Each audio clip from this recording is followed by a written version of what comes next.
Hello friends, तनु e learning YouTube channel पर आपका स्वागत है। और जैसा कि आपको पता है, इस बार बीएड के एग्ज़ाम ऑब्जेक्टिव फॉर्म में हो रहे हैं, जो कि अभी तक सब्जेक्टिव फॉर्म में हो रहे थे। तो ये वीडियो स्पेशली मैंने आप लोगों के लिए बनाई है। तो चलते हैं अपने पहले क्वेश्चन की तरफ। हमारा पहला क्वेश्चन है, निम्नलिखित में कौन सा बौद्धकालीन शिक्षा केंद्र नहीं है? हमारे ऑप्शन है उदंतपुरी, जगदल्ला, नाभिया, वल्लभी। तो जैसा कि आप लोग जानते हैं, बौद्धकालीन शिक्षा के केंद्र जो थे वो थे उदंतपुरी, तक्षशिला, जगदल्ला, वल्लभी। तो यहाँ पर हमारा ऑप्शन सी राइट हो जाएगा। नाभिया बौद्धकालीन शिक्षा का केंद्र नहीं है। हमारा अगला क्वेश्चन है, मुस्लिम शिक्षा प्रणाली में कौन सी परंपरा प्रचलित थी? हमारे ऑप्शन है पबजा, अक्षर स्वीकरण, उपनयन, बिस्मिल्लाह खनी। मुस्लिम शिक्षा प्रणाली में शिक्षा का प्रारंभ जो होता था वो बिस्मिल्लाह खनी परंपरा के द्वारा होता था। तो हमारा ऑप्शन डी यहाँ पर राइट हो जाएगा, बिस्मिल्लाह खनी। मुस्लिम शिक्षा प्रणाली में शिक्षा का प्रारंभ बिस्मिल्लाह खनी की परंपरा के बाद शुरू होता था। यह रस्म उस समय होती थी जब बच्चा 4 वर्ष 4 महीने और 4 दिन का होता था। तो यहाँ पर हमारा ऑप्शन डी राइट है। हमारा अगला क्वेश्चन है, कक्षा नायकी पद्धति का प्रयोग होता था। ऑप्शन है मदरसे में, गुरुकुल में, मठों में, मकतब में। यहाँ पर हमारा ऑप्शन बी राइट होगा, गुरुकुल में। कक्षा नायकी पद्धति का प्रयोग गुरुकुलों में होता था, जिसमें कि वरिष्ठ या नायक छात्र अपने कनिष्ठ छात्रों को भाषा और साहित्य का ज्ञान कराता था। कक्षा नायकी पद्धति का प्रयोग वैदिक काल में गुरुकुलों में किया जाता था। तो हमारा ऑप्शन बी राइट हो जाएगा। हमारा अगला क्वेश्चन है, हिंदू शिक्षा का विकास हुआ बौद्ध काल में, वैदिक काल में, मध्यकाल में, स्वर्ण काल में। यहाँ पर हमारा ऑप्शन बी राइट होगा। वैदिक काल में हिंदू शिक्षा का विकास हुआ। वैदिक कालीन शिक्षा को कुछ विद्वानों ने हिंदू शिक्षा की भी संज्ञा दी है। तो यहाँ पर हमारा ऑप्शन बी राइट है, वैदिक काल में। हमारा अगला क्वेश्चन है, प्रारंभिक शिक्षा समाप्ति के उपरांत गृहस्थ जीवन में पुनः लौटने का संस्कार कहलाता है। हमारे ऑप्शन है उपनयन संस्कार, सदाचार संस्कार, समावर्तन संस्कार, उपसंपदा संस्कार। उपनयन संस्कार वैदिक कालीन शिक्षा प्रणाली में इसका वर्णन आता है। वैदिक कालीन शिक्षा का ही एक संस्कार और है जिसे हम लोग समावर्तन संस्कार कहते हैं, जिसके अंतर्गत वैदिक काल में प्रारंभिक शिक्षा समाप्त होने के बाद जब बालक वापस गृहस्थ जीवन में वापस करता था तो इस संस्कार की रस्म को निभाया जाता था। तो हमारा ऑप्शन सी राइट हो जाएगा, समावर्तन संस्कार। हमारा अगला क्वेश्चन है, स्वीकरण संस्कार कराया जाता था। हमारे ऑप्शन है बौद्ध काल में, मध्यकाल में, प्रारंभिक काल में, सूत्र काल में। यहाँ पर हमारा ऑप्शन डी राइट हो जाएगा, सूत्र काल में। सूत्र काल में क्या था कि जो अक्षरों का ज्ञान था वो विस्तृत रूप से हो चुका था, तो इस समय अक्षर स्वीकरण संस्कार कराया जाता था। हमारा अगला क्वेश्चन है, भारतीय शिक्षा का आरंभ हुआ 8000 से 9000 वर्ष पूर्व, 400 वर्ष पूर्व, 4000 से 5000 वर्ष पूर्व, 2000 वर्ष पूर्व। यहाँ पर हमारा ऑप्शन सी राइट हो जाएगा, 4000 वर्ष से 5000 वर्ष पूर्व। भारतीय शिक्षा का प्रारंभ लगभग 4000 वर्ष पूर्व हुआ था, और जो इसका व्यवस्थित अध्ययन था वो भी वैदिक काल से ही शुरू हुआ था। तो हमारा ऑप्शन सी राइट है। हमारा अगला क्वेश्चन है, शरणत्रय या शरणत्रय के अंतर्गत आने वाले 3 वचन में से नहीं है। ऑप्शन ए है बुद्ध शरणम गच्छामि, गुरु शरणम गच्छामि, संघ शरणम गच्छामि, धम्म शरणम गच्छामि।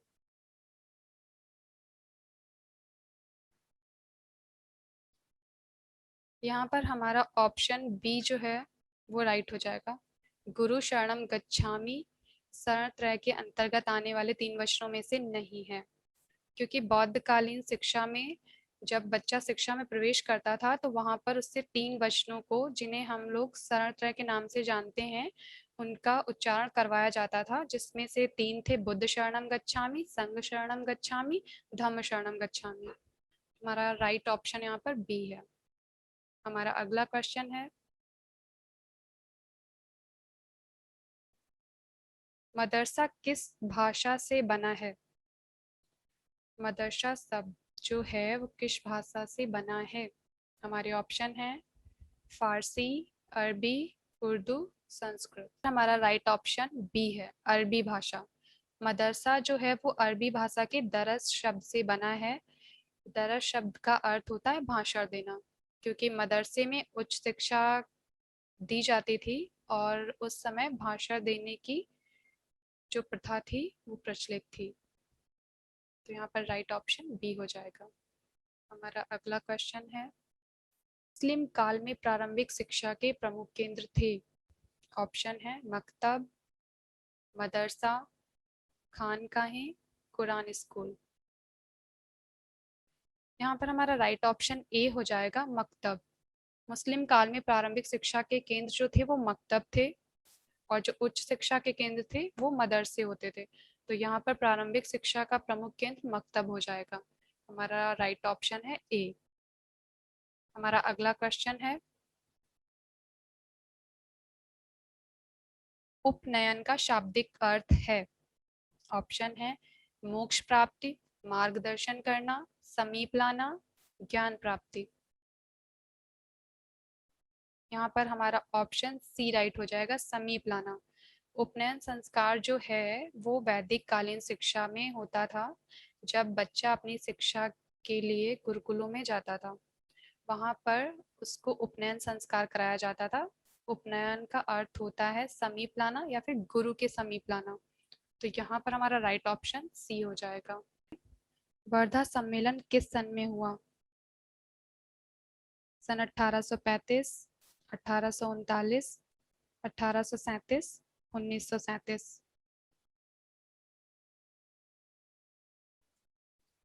यहाँ पर हमारा राइट ऑप्शन हो जाएगा 1937, ऑप्शन डी। वर्धा सम्मेलन जब हुआ था उस समय राष्ट्र का नेतृत्व जो था वो गांधी जी के हाथों में था, और गांधी जी ने उस समय जेल में एक पत्र लिखा था जिसका नाम था द हरिजन। उस पत्र में गांधी जी ने शिक्षा का प्रस्ताव रखा था, और ये जो शिक्षा का प्रस्ताव था उसमें उन्होंने भारत देश की शिक्षा योजना का वर्णन किया था, जिसको वर्धा योजना के नाम से जाना जाता है, और यह सन 1937 में आई थी। तो हमारा ऑप्शन डी हो जाएगा राइट। हमारा अगला क्वेश्चन है, सर्वोदय समाज की स्थापना पर किसने बल दिया? ऑप्शन है पंडित नेहरू, गांधी जी, राजा राम मोहन राय, सुभाष चंद्र बोस। यहाँ पर हमारा ऑप्शन बी राइट हो जाएगा, गांधी जी। सर्वोदय समाज की स्थापना पर गांधी जी ने बल दिया था, क्योंकि उनका मानना था कि प्रत्येक बालक को शिक्षा प्राप्त होनी चाहिए, और किसी को अगर शिक्षा नहीं प्राप्त होती थी तो उनका मानना था ये उसके अधिकारों का हनन है।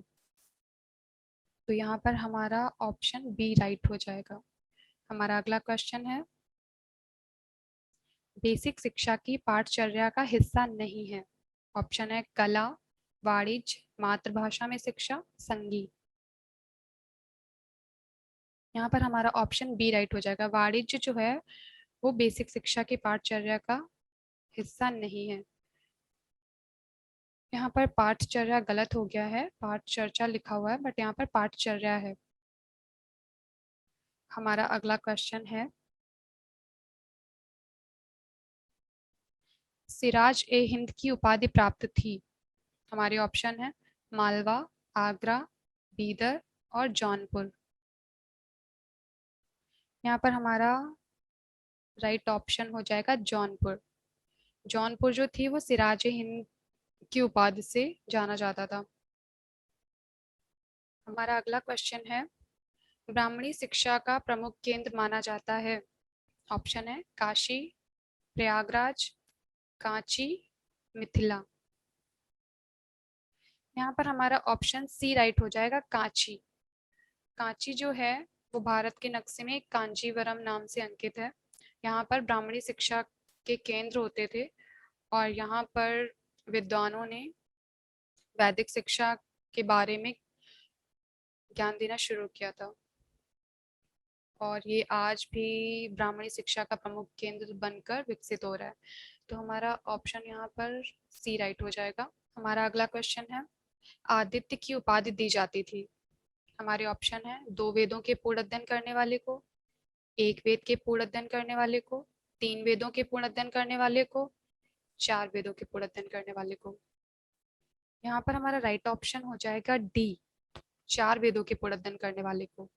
और यहाँ पर ये क्वेश्चन भी पूछा जा सकता है, 3 वेदों के पूर्ण अध्ययन करने वाले को क्या कहा जाता है, तो उसे रुद्र की उपाधि दी जाती थी।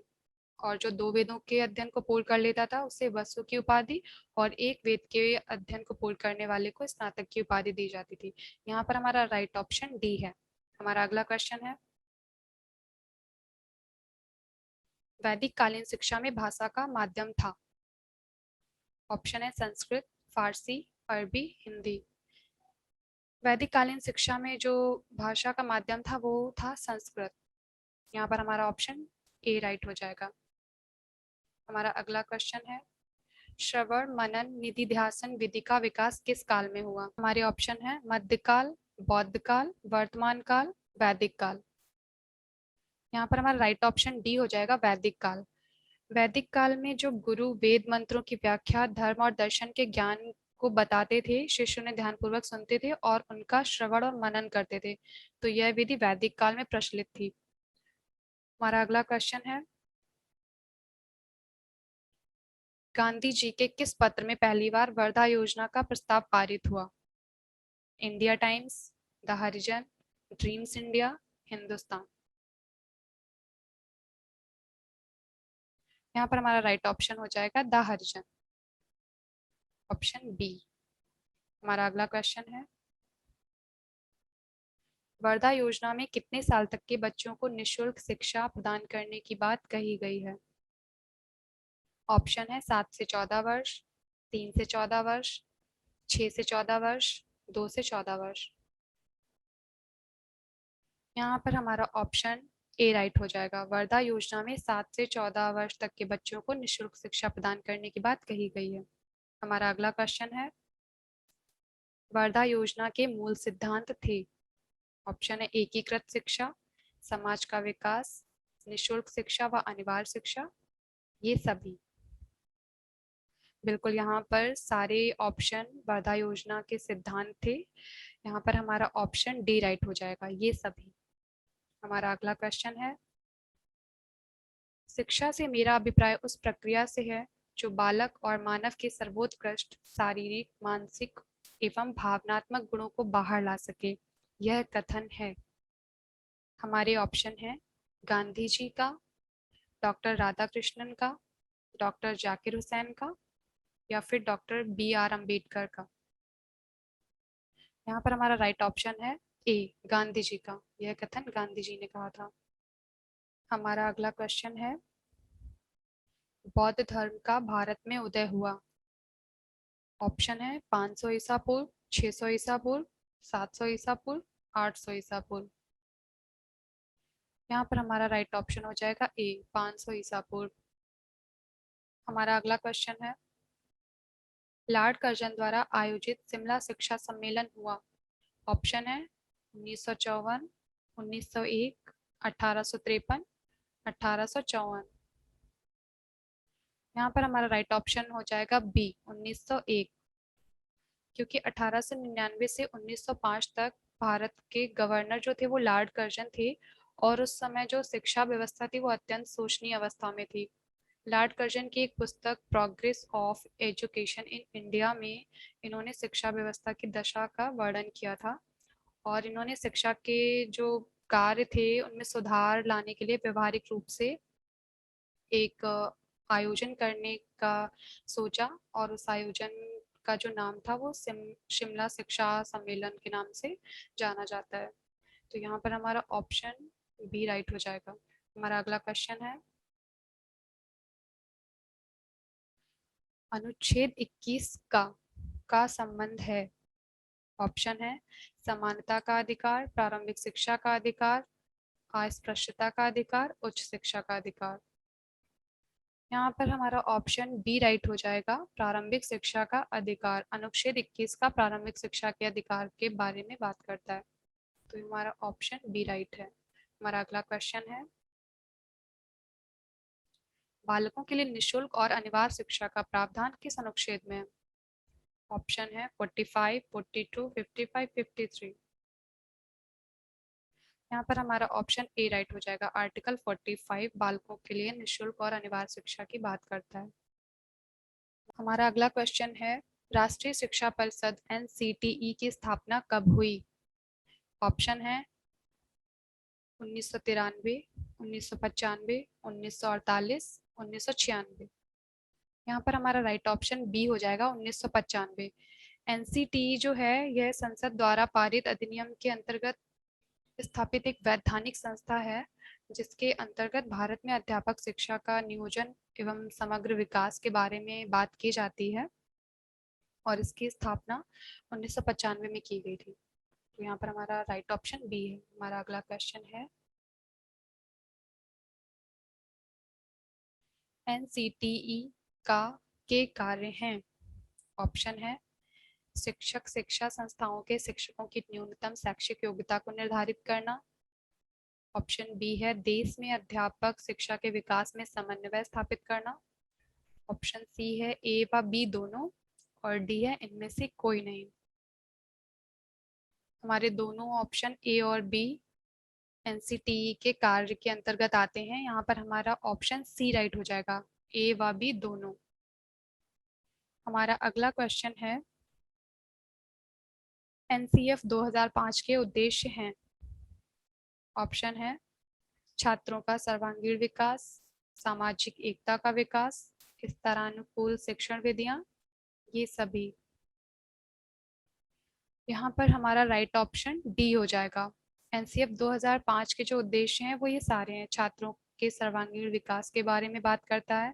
NCF 2005 सामाजिक एकता के विकास के बारे में बात करता है, स्तरानुकूल शिक्षण विधियों के बारे में भी बात करता है। तो यहाँ पर हमारा राइट ऑप्शन डी है, वो राइट है। ओके फ्रेंड्स, ये हमारा लास्ट क्वेश्चन था। आई होप ये वीडियो आपके एग्जाम्स के लिए हेल्पफुल रहेगी। Please like and subscribe the video और बेल बटन को प्रेस कर लेना ताकि आपको अगली वीडियो का नोटिफिकेशन मिल जाए। Thank you for watching.